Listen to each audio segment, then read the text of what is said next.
There are two definitions of the word foreign. One is the literal meaning that something is from a country other than your own, and the other is the idea that something is exotic, unknown, or unfamiliar. There was a time when these meanings weren't so separate, where the etymology just made basic sense. Of course, music from Korea would be unfamiliar, they might say. They're 7,000 miles away. But today, K-pop has sparked global appeal, fan clubs, concerts, and that's not to mention K-Con, a Korean popular culture convention that travels the world each year, visiting 7 cities in different countries for 2017. But I bring up K-pop for one main reason, and that's a boy band called EXP Edition.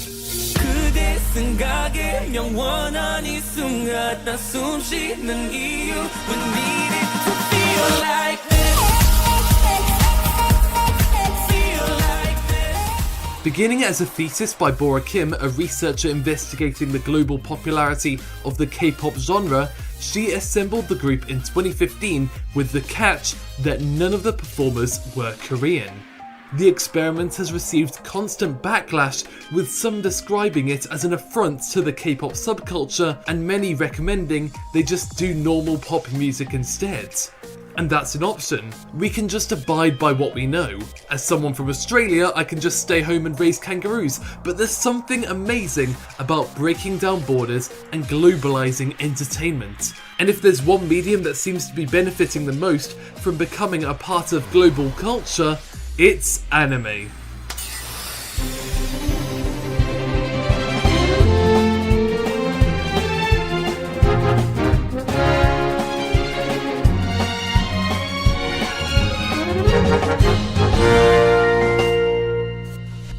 Anime is a global medium, not just in the way that people all over the world enjoy it, but in how it's been adopted as an aesthetic and how people have travelled miles to become a part of it. International licensing has become a huge part of how anime makes money, overtaking merchandise revenue in 2015, and enthusiasm for anime both within the US and China are huge parts of that, especially China. It's important to talk about China in anime because that market is going to influence the future of anime as producers start talking not just about what would be appealing to those within the domestic market, but also putting an ever-increasing importance on those overseas. Producers have constantly referred to their desire to create anime that is popular in America, and viewers have been pulling in huge numbers for Chinese streaming services, even reaching up to 100 million for ReZero on Bilibili. And famously, Your Name hit the box office with $42 million in its opening weekend in China. These are outlier numbers, but they give us an idea of not only the size of the market, but its value. With multiple streaming services available and an audience that they can rely on, bidding wars may result in more revenue entering the anime industry from China. So therefore, it's no surprise that international streaming services are taking the extra step. Instead of just buying licenses to stream the series, they're going straight to the source and aiding in producing it. For example, Bilibili helped produce both Idol Incidents and Akiba Strip, whilst Crunchyroll was on the production committee for Kemono Friends, Masamune-kun's Revenge, and many more. The only reason so many anime can be produced today is that companies from outside the traditional Japanese market are interested and represent the millions of fans that don't happen to live in Japan. There are increasing examples of anime made possible with support from overseas, but there's already endless examples of anime produced by people born overseas. 自分がこれからどうするかとか、どうやって生きていこうかとかっていう時に、自分はうまく言葉にして表現できなかったことは、あの漫画、あの原作が全部持ってる感じがしてて。You can go back to the 1990s when Michael Arias moved to Japan to direct Tekkon Kincrete, or you can talk about just this year where Korean animator Sejun Kim was selected to direct Gundam Twilight Axis. We can go on and on about cultural changes and an expanded global entertainment market, but the simplest fact of the matter is that people love anime regardless of what borders they happen to live within. And if you're not set on leaving home, countries of close proximity to Japan are actively involved in the anime producing business. Whilst there are obviously Chinese and Korean domestic animation, the huge majority of animation produced in these countries are exports.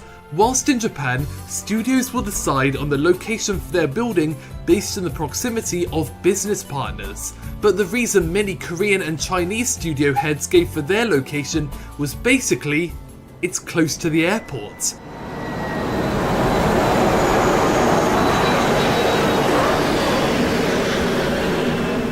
Furthermore, whilst Korean studios will primarily be sending animation to Japan, the United States or France, they will only contract out to one country each. Put simply, Korean studios that work with Japan will only work on Japanese anime. If you're an American producer, you can't ask this studio to do your work, you'd have to ask one that works on American productions. And when domestic animation is produced in these nations, there's very clear inspirations. To Be Hero's chief animation director Lan told Wave Motion Canon that Japan is a strong neighbour and a role model. Chinese audiences are already used to Japanese animation, so they expect that Chinese animators can make something at the same level. Although when it comes to South Korea, the Japanese aesthetic can be regarded as a political statement. In an interview with South Korean mangaka Tiv, who moved to Japan for her work, she explained that she loved Japanese anime and manga back in school. However, despite the proximity of South Korea to Japan, many illustrators were encouraged to draw in realistic Western styles. In an analysis by Frogkun for AnimeFeminist.com, they note the identity politics involved in regards to Japan's former colonization that led to the banning of Japanese media for 50 years. But Tiv also mentions her ability to discover new creators through the internet. You can't stop people from loving Japanese culture when it's only one URL away, and this is all the more relevant today. I did an article for Anime News Network with the original title being The Anime Influences of Western Web Animators. The purpose of the article was to describe how animators today are using the internet to both find inspirations and publish their own work. And so I conducted a load of different interviews and concluded that anime will largely be influencing global animation from an aesthetic standpoint, because many of those learning animation are learning from Japanese artists online. And just 1 month after that article was published was the announcement of the Castlevania Netflix series, an American production with huge 90s and 80s anime inspirations. Oh, and fun fact, Christian Mays, the animator who made my channel intro, worked on it. Amusingly, some people didn't even realise it was an American show, with some people believing it was produced at Studio Madhouse. With producer and director Adi Shankar mentioning that he was inspired by shows like Vampire Hunter D and Space Pirate Harlock, the use of the word anime as anything other than geographical identification appears all the more obsolete. If you take one animator from Massachusetts whose biggest inspiration is Masayuki Nonika, and another from Fukuoka who was inspired by Shinya Ohira, both continue a legacy of Japanese aesthetics. Perhaps EXP Edition's backlash was in its blatancy. The K-pop group's full name is Experiment Edition after all, clearly drawing attention to the fact that the project is something strange, unfamiliar, and using its second definition, foreign. I have a similar worry regarding Indigo Ignited, a short animated film directed by former Pyro animator Henry Thurlow. I'm yet to see anything that strikes out as truly remarkable about the project, but in every instance, it markets itself as the American anime, as if it was something weird and different rather than an anime that can stand next to other projects with confidence. Anime has so many different aesthetics to play into, but like EXP Edition, it's the marketing that seems to place it within this sort of middle ground. Neither an American animation nor a Japanese anime, a Schrodinger's anime. This is left in comparison with LeSean Thomas's collaborations in Japan. You don't even have a clue what's happening to you, do you? Firstly with Studio Satellite for Cannon Busters, and most recently with Yapako Animation on Children of Ether funded by Crunchyroll. Both productions operate with foreign staff members living in Japan. For Cannon Busters, the mechs were designed by French art designer Thomas Raman, Austrian animator Bahi JD was a part of the project, and the backgrounds were directed by French designer Yann Legal. The project will be getting a full 12 episodes next year, thanks to both Netflix, an American company, and Manga UK, a British company. And speaking of Netflix, they recently announced that 90% of their anime viewers are watching from outside of Japan. And then with Children of Ether, it was produced at Yapako Animation, a studio with ties to both the French animation industry and Japan, with studios in both countries. Meanwhile, it's storyboarded by One Punch Man director Shingo Natsume, and the world-renowned animator Mitsuo Iso provided animation for the project. And not once has LeSean Thomas referred to it as a European anime, or an American anime, or labelled it as anime-inspired. It's just anime. And it's anime with confidence and no specific geographical ties. Because foreigners working in the anime industry aren't the exception. One of the best anime sites out there is Fransijin Connection, a community of French anime staff who provide facts and tips for those within the growing French animation world on how to work on the anime they love and all the things they'll need to know about the Japanese animation process. With the closure of many Japanese animation schools, the anime industry is on a path towards global reliance. They will need to take more flights to foreign animation schools in Europe and America to find new talents to help create the increasing workload of anime in Japan.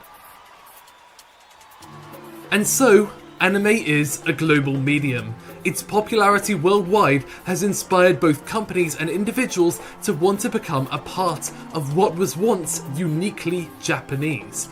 And it's not like anyone wants to change it or mould it into something dramatically different, because those involved understand its inherent global appeal as a storytelling medium. Whether it's producing animation outside or inside Japan, it's something that anyone can be a part of, regardless of what country they happen to be born in. If you want to work in Japan, study your Japanese language skills, because you're going to want to talk to your co-workers. And if you want to stay where you are, just start creating. Put yourself out there and make what you love.